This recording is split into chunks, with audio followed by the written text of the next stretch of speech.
Boss big boss big boss. दो थप्पड़ कान के नीचे लगाऊंगी ना तुझे। बाप पे जाना नहीं।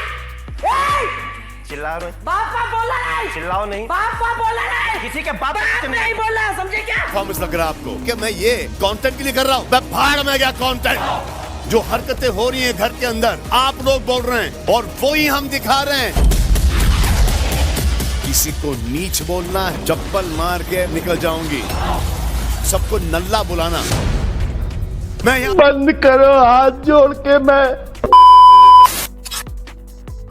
आज के इस वीडियो में हम बात करेंगे बिग बॉस के बारे में। वैसे तो मैं बिग बॉस देखता नहीं हूँ, लेकिन आप लोगों की खातिर इस नरक में मैंने भी 6-7 घंटे गोते लगाए और इसके बाद मुझे समझ में आया कि लोग इसे क्यों देखना पसंद करते हैं और इसके पीछे इतना पागल क्यों है। तो बिग बॉस एक टीवी रियलिटी शो है जो आजकल सोशल मीडिया जियो पे भी परफॉर्म होता है। तो बिग बॉस एक ऐसा शो है जिसमें देश से चुन के एक से एक नमूने लाए जाते हैं कंट्रोवर्सी के नाम पे। जो जितनी ज़्यादा कंट्रोवर्सी करेगा अपनी लाइफ में, वो उतना ही बड़ा हकदार होगा बिग बॉस में जाने का, क्योंकि जितनी ज़्यादा कंट्रोवर्सी उतनी ज़्यादा टीआरपी और उतना ही ज़्यादा पैसा। तो इसी चक्कर में ऐसे लोगों को लाया जाता है जो ज़्यादा से ज़्यादा कंट्रोवर्सी क्रिएट कर सकें, उनके थ्रू ज़्यादा टीआरपी आएगी। और एक जो टीवी चैनल है या ओटीटी प्लेटफॉर्म है, वो एडवर्टीजमेंट के थ्रू या अलग ब्रांड एंडोर्समेंट के थ्रू ज़्यादा से ज़्यादा पैसा अर्न कर सके, क्योंकि जितने ज़्यादा लोग देखेंगे उतना ही ज़्यादा ब्रांड उन्हें पैसा देगा। चलो इन शोज वालों का, टीवी वालों का या जो ओटीटी प्लेटफॉर्म है, इनका तो समझ में आता है कि ये पैसे कमाने के लिए ये सब शोज कर रहे हैं, कंट्रोवर्सी कर रहे हैं। लेकिन उन लोगों का क्या जो थाली बैठे, बस ये उनको और किसी चीज़ से मतलब ही नहीं है। देश में क्या हो रहा है, महंगाई बढ़ रही है, बेरोजगारी बढ़ रही है, लेकिन उन्हें मतलब इस चीज़ से है कि बिग बॉस जीतेगा कौन। ऐसा भी नहीं है कि इसको सिर्फ बेरोजगार लोग ही देखते हैं, जो पढ़े लिखे लोग हैं, जो जॉब भी कर रहे हैं, वो भी शोज को काफ़ी देखते हैं। उन्हें भी अपने कैरियर की चिंता नहीं इतनी नहीं होगी और ना ही अपने टारगेट्स पूरी करने की चिंता इतनी नहीं होगी कि उन्हें पता चले कि बिग बॉस आखिर जीतेगा कौन। तो इसका जो मेन कारण है वो है सैडिज्म। सैडिज्म का मतलब होता है कि किसी दूसरे को रोते हुए देखना या उसके तकलीफ़ों को देखना, उसमें लोग अपना प्लेजर ढूंढते हैं, मज़ा लेते हैं। जैसे बिग बॉस में दिखाया जाता है, कोई अपनी पर्सनल लाइफ को लेके रो रहा है, बता रहा है, फिर उस पर लोग प्लेजर लेते हैं, उस पर कमेंट करते हैं और उस पर कमेंट्री देते हैं कि यार इसकी लाइफ में ये क्या चल रहा है, वो क्या चल रहा है। तो और बिग बॉस में दिखाया जाता है कि लोग एक दूसरे को गाली गलौज दे रहे हैं या धक्का मुक्की कर रहे हैं। तो यही चीज़ होती है सैडिज्म, जिसको देख के लोग मज़े लेते हैं। उन्हें ये फ़र्क नहीं पड़ता कि उनकी लाइफ में क्या चल रहा है, लेकिन उनको पता होना चाहिए कि दूसरे जो हमारा पड़ोसी है या जिसको हम देख रहे हैं, उसकी लाइफ में क्या चल रहा है। उसकी लाइफ में जितना बुरा चलेगा, इन लोगों को उतना ही मज़ा आता है।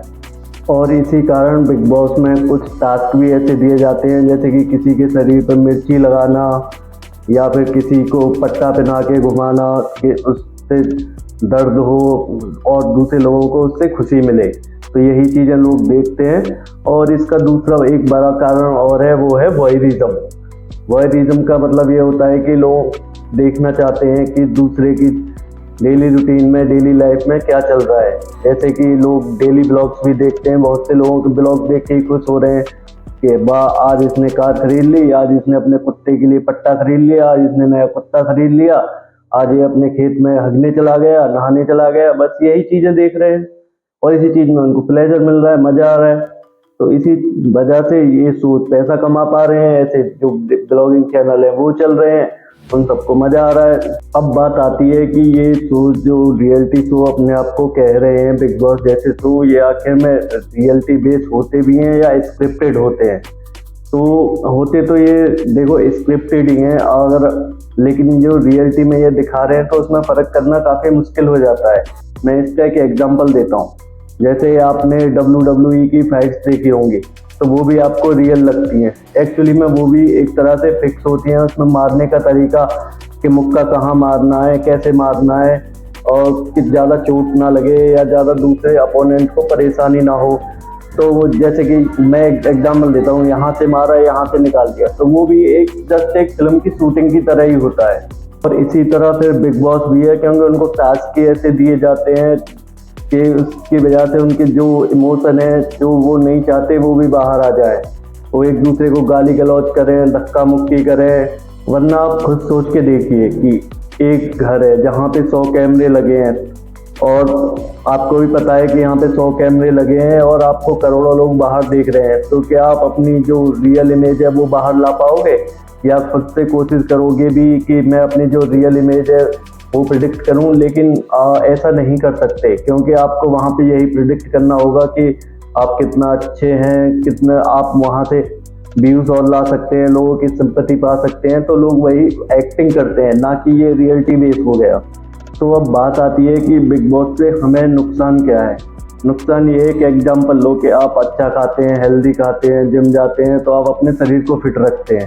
लेकिन अगर आप बुरा खाते हैं, मोटे हो जाते हैं, बाहर का अनहेल्दी खा रहे हैं या कुछ भी खा रहे हैं, जिम नहीं जा रहे हैं, पूरे दिन पड़े हैं, तो ऑब्वियस सी बात है कि आप एक अनहेल्दी लाइफ जिएंगे। उसी तरह ये कंटेंट मैटर करता है, इस तरह का कंटेंट आप अपने डेली लाइफ में कंज्यूम कर रहे हैं। तो ये जो बिग बॉस जैसे शोज हैं या और भी नेगेटिव कंटेंट जो होता है, ये आपके मेंटल हेल्थ को खराब करता है। आपके जो सोचने समझने का तरीका है उसको बेकार करता है। आपने अब डेली लाइफ में देखा भी होगा कि आजकल के बच्चे भी जो बिग बॉस में चलता है वही अपनी डेली लाइफ में अपनाने की कोशिश करते हैं, उसी तरह के डायलॉग मारने की कोशिश करते हैं कि क्या फ़र्क पड़ता है, कौन है, कितने हैं। जो ये लोग जो इनके जो छपरी इन्फ्लुएंसर हैं उनको फॉलो करते हैं, उन्हीं तरह के डायलॉग अपनी डेली लाइफ में चेपते रहते हैं। वैसे तो इन छपरी इन्फ्लुएंसर्स की काफ़ी बड़ी आर्मीज होती हैं, लेकिन जब इनसे बोला जाता है कि अपने लोगों के लिए कुछ स्टैंड लेना हो, जैसे कि जब नीट के लिए लोग आंदोलन कर रहे थे स्टूडेंट्स लोग, तो वहाँ पे जब एलविस यादव और मुनव्वर फारूकी से कोई सवाल पूछा गया था कि आप इस बारे में क्या सोचते हैं, तो दोनों मुस्कुरा के चल दिए। वैसे आप लोग इनके लिए इतना सब कुछ करते हो, लेकिन जब इन पे बात आती है कि अपने लोगों के लिए 2 शब्द ही बोल दो, तो इनके मुंह से 2 शब्द नहीं निकलते। तो क्या फ़ायदा ऐसे लोगों को फॉलो करने का, इनकी वर्शिप करने का कोई मतलब नहीं बनता है। कुछ शर्म आती है तुझे या नहीं? रिसेंटली तुझसे नीट एग्जाम के बारे में पूछा गया तो तेरे मुंह में छाले पड़ गए, दांत दिखाकर हंसने लगा। गवर्नमेंट नीट एग्जाम, डॉक्टर्स के एग्जाम के पेपर लीक हुए, उस पर आपका क्या कहना है? क्योंकि सारी उम्र में जो कर्जा बड़े आ रहा। तो ऐसे सोच से जितना हो सके दूर रहिए, कुछ अच्छा कंटेंट कंज्यूम करिए, अच्छी किताबें पढ़िए, अच्छे वीडियोस देखिए यूट्यूब पे जाके, जहाँ से कुछ सीखने को मिले, जहाँ से आप अपनी स्किल्स को इन्हेंस कर सकें। वरना ऐसे सोच देखेंगे आपके दिमाग में नेगेटिव थॉट्स ही आएंगे और आपकी मेंटल हेल्थ खराब होती चली जाएगी, और इसका बच्चों पे भी यही प्रभाव पड़ रहा है। बाकी आप खुद समझदार हैं, तो इससे ज़्यादा मैं कुछ नहीं कहना चाहूँगा। आज के वीडियो में बस इतना ही। अगर वीडियो अच्छा लगा हो तो वीडियो को लाइक करें और चैनल को ज़्यादा से ज़्यादा सब्सक्राइब करें। धन्यवाद।